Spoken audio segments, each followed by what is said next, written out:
It's time for an unexpected scary video. Ooh. So there are some interesting connections some people in the comments made when it comes to the Kane Pixels backroom series. It's the one between the informational video and missing persons. In the informational video, 4 individuals in hazmat suits venture out on an expedition into the backrooms with a red tape marking their path. Then a bit later, one of them gets distracted by noises of what sounds like a gathering of people. When it tries to bring attention to it, all the other hazmat dudes seem completely oblivious to it, almost like the cameraman isn't really there. And once he goes to investigate it and tries to catch the group's attention once more, they suddenly vanish and he's just left there on his own. Now in the missing persons video, it appears to be a group of 4 people in hazmat suits who also seem to be carrying a red tape. Later in the video, they discover the fucked up body. The cameraman then briefly turns back to the group.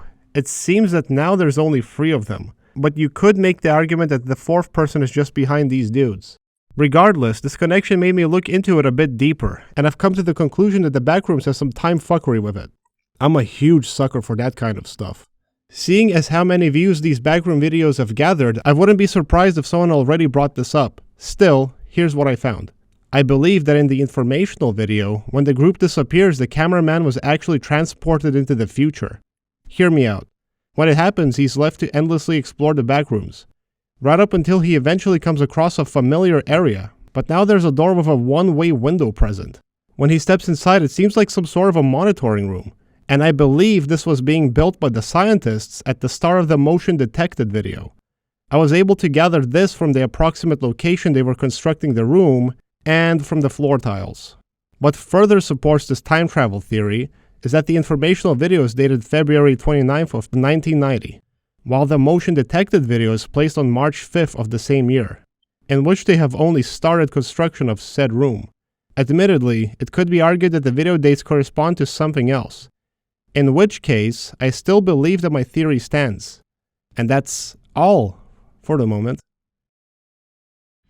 If you're anything like me, you probably hate jump scares. Maybe you've been avoiding these analog horror videos because it seems like they'll have a jump scare around every corner. Well, this backroom series actually only has 1 so far, and it's at the end of the first video. I don't know, I really recommend you check them out. I mean, more than likely you already did. It's purely made out of CGI and you really can't tell most of the time. It seems to actually rely on psychological horror aspects, meanwhile slowly telling us a story. I do have one problem with it though, and it's the whole dark figure in the distance trope. It's kinda getting old. I'd like for some more creativity when it comes to the monsters. Don't get me wrong. Fuck yes, I'll keep watching Kane Pixels.